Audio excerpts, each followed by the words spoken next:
下半年我哋收到歷來最多嘅提名，而得獎嘅人數亦創新高。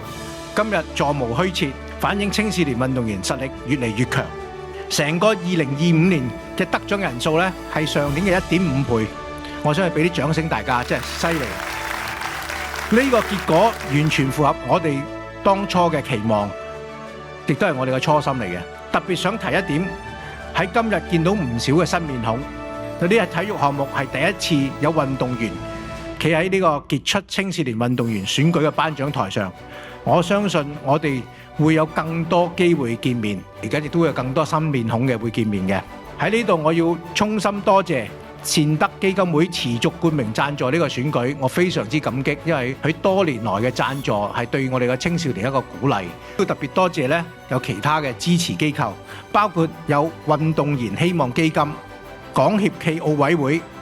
當然唔少得嘅體技協會多年來嘅支持。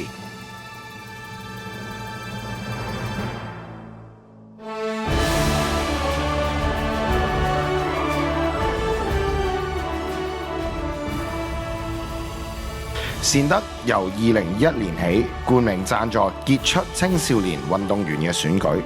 希望藉此表揚新進嘅運動員嘅傑出表演，俾你哋可以喺運動場上前進得更快、更遠、更好，同時將呢一份追求卓越、堅持到底嘅精神傳播到身邊嘅人以及社會大眾。最後，期待以後嘅體壇盛事中見證更多你哋嘅傳奇誕生。祝各位繼續喺熱愛嘅賽道上勇敢向前，